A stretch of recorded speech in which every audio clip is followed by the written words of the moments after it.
Joseph got $71,000 from Chase with a 3-month-old LLC and no prior relationship with them. If you've ever felt like the deck is rigged or that new businesses don't stand a chance with big banks, Joseph's story proves that isn't completely true as long as you know the right people. So I'll show you how Joseph, with a brand new LLC, walked away from Chase with a $50,000 approval on a single business card, how Chase surprised him by pulling a second bureau most people don't expect, and how he managed to secure 2 Chase business cards in the same week worth $71,000, and how he landed a face-to-face Zoom meeting with the Chase business relationship manager, the insider route few people even know exists. Oh, and before I forget, I put together a no PG business card master list with 25 plus cards on it. And with these cards, you never have to worry about high credit usage tanking your personal credit score because it never even shows up on your personal credit report. So there's no hard credit pulls, no personal guarantees. And here's the big one. If your business ever struggles and you have to shut it down for some reason, you can walk away debt-free personally. If you want instant access to the No PG Business Card Master List, just hit that link below. Now, when Joseph decided to go after Chase funding, he wasn't just walking in blind. His credit file was already clean, the kind of profile banks love to see, but he was still nervous about whether Chase would give him a shot with a brand new LLC. And Joseph's scores were sitting comfortably in the low to mid 700s, so his Experian was 773, TransUnion 751, Equifax at 753. Now, on the personal side, Joseph had already built up $177,000 in total credit limits across all of his cars. And that's really the kind of cushion that shows banks, that he knows how to handle large amounts of credit responsibly.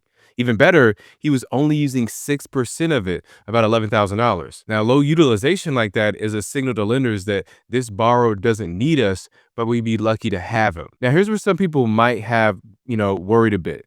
Joseph had 8 to 10 inquiries per bureau on his reports. Now, for some lenders, that's going to raise eyebrows, but most of them were pretty old, over 19 months of age, which meant Chase wasn't going to weigh them heavily. And it's a great reminder that time does heal inquiries, and banks care more about what's recent, like in the last 6 months, than what's ancient history. Now, between his personal and household numbers and income, Joseph had strong income to back him up. He had $175,000 in personal income and then $215,000 in household income. So those numbers gave him real confidence walking into applications. Lenders want to know that you can handle the credit that you're asking for, and Joseph's income painted a clear picture of stability. But listen, Joseph didn't stumble into a $50,000 Chase approval by luck. He had been guided.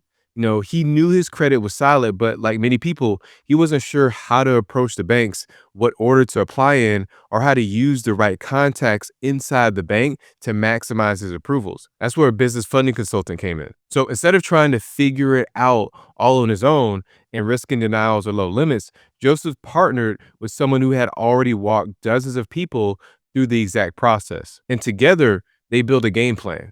So step 1 was to open a Chase business checking account with about $2,500 deposit. Now, this wasn't random. Banks love to see a relationship in place before they extend credit.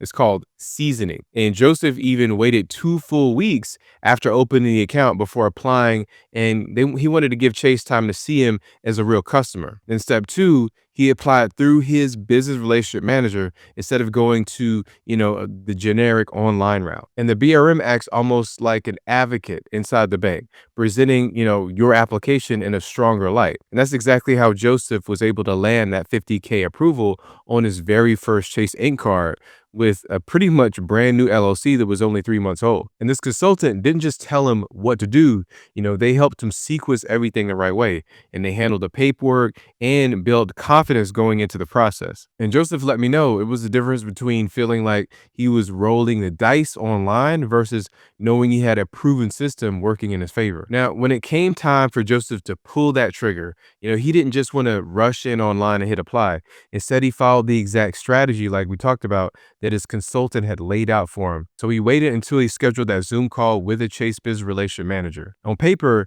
that should have been, kind of intimidating. His LLC was brand new, barely 3 months old. Most people would have thought, there's no way Chase is going to give me serious money with a business that's fresh. But Joseph stuck to the formula. Joseph even admitted, I was nervous as heck applying for these cars, but I knew I had a strong credit profile. And that mix of nerves and confidence is exactly what most people feel right before a big swing like this. So during the Zoom meeting, the BRM personally walked him through the application, double checked his file, and made sure his story was framed the right way. This wasn't some faceless form lost in an online portal. It was a real person, carrying his application straight into Chase's approval system. Now, when it came time for Joseph to list his revenue out, he confidently put 300K to about 500K in projected revenue. This was more of a forward-looking number that banks typically expect from new businesses. So instead of freezing up or second guessing, he trusted the strategy and moved forward with confidence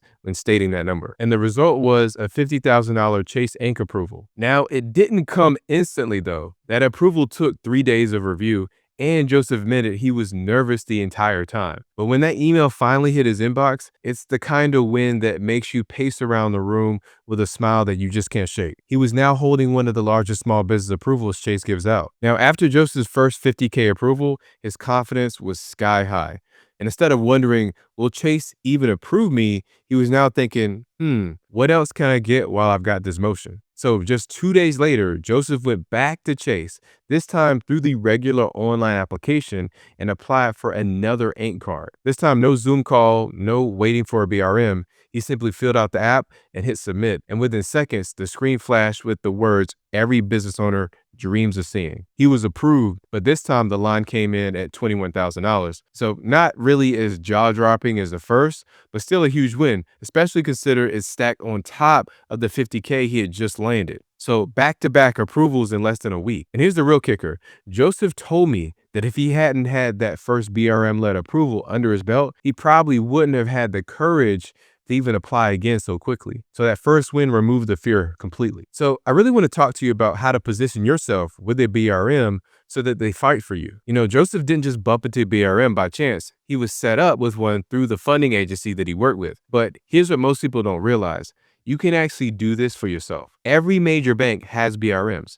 The problem is most people never ask. They stay stuck in the online portal, letting some algorithm decide their fate. So I'm going to show you the same approach that I learned directly from the owner of the largest yacht charter company in Long Island. He's the same guy who pulled in $1.3 million in funding in just 6 months. And if you want to partner with the bank in the same ways that he did, here's how to show up so a BRM wants to go to bat for you. So first, you want to show strength up front. So think about this as, if a BRM is going to stick their neck out for you, they need something solid to show. So a clean 700 plus credit score and low utilization says this person knows how to manage debt. And here's another point I want to add here. And this is what Wayne shared with me, which is, dress the part, show up in business clothing, even if it feels a little extra, the way you carry yourself signals to the BRM that you're serious about your company. And even better, put money in the bank. Joseph even did this. He dropped $2,500 in his new Chase business checking account before applying. And if you could show up with 5 to 10K in deposits, the conversation instantly shifts. You stop looking like a stranger off the street and start looking like a serious client. That's the same principle that the yacht charter company owner used, except he took it to the extreme. Before sitting down with his BRM, he strategically loaded his accounts with 30 to even 100K in deposits. That one move made banks treat him like a VIP. And his message to me was clear. I'm not here to beg. I'm here to bring serious business to your bank. So imagine the difference between walking into a meeting empty-handed, versus sliding that folder across the table with proof that you already trust their bank with tens of thousands of dollars. Who's going to get treated better? Then number 2, you want to come prepared, funding file ready. Most people walk into the bank with nothing but hope. That's a big mistake. If you want a BRM to move fast for you, don't make them dig for information. Hand them a funding package. So you want recent bank statements, EIN letters, articles of organization, proof of income and revenue. It's all about making their life easy. A BRM's dream client is the one who hands them everything in one neat package. That way, they can forward it straight to underwriting with zero friction. The yacht charter owner, he even went further, showing up with a full-blown binder, with personal credit reports, business tax returns, bank statements, P&Ls, debt schedules, even a one-page use of funds statement. His goal wasn't just to apply, it was to make his BRM's job effortless. So the less work that they have to do, the harder they'll fight to get you approved. And then number three, you want to tell a confident business story. Here's where a lot of people blow it. They show up saying, I need the money to keep my business alive. That screams desperation. Banks don't fund desperation. But the yacht charter owner told boardroom level stories. He said things like, I run the largest yacht charter company in the US. We're expanding from New York to Florida, and I'm looking for the right banking partner to scale with us. That's music to a banker's ears. It's credibility, growth, and long-term, opportunity. So your BRM doesn't just sell numbers, they're going to sell your story to underwriting. So give them one worth selling. And then four, you want to ask smart questions. A weak applicant just, nods their head and waits for the verdict. A strong applicant asks questions like, do you handle business credit cards and lines directly? What kind of limits do your strongest clients usually see? Are you qualified to approve higher limits, or does that go through someone else? Those questions signal that you're not just a random applicant, you're someone who knows the game and expects to be taken seriously. And five, you want to be a connector. Here's a little hack. Don't just show up as a client. Be seen as a pipeline of future clients, not just one account. So if the BRM does a great job for you, tell them that you've got other business owner friends just as good or better than you that you can send their way. That changes the power dynamic. Suddenly, they're not just helping you, they're motivated to keep you happy because you might bring them 10 more clients. And that's exactly what the yacht charter owner did. He told the BRMs, I have other business owners in my circle who will need funding soon. If this goes well, I'll send them to you. On day one, he stopped being just another borrower and became a source of referrals that they wanted to protect. And sure, having a BRM in your corner is powerful, but most business owners never get that chance. That's why this next story matters, because it proves that you can still score huge approvals. Because recently, a small business owner got approved for a $55,000 Chase Ink Unlimited card with no docs. And they did it with a 680 credit score and two baddies that usually trigger instant denials. So check out the next video to learn the 4 key reasons that they still got approved. Thank you for watching.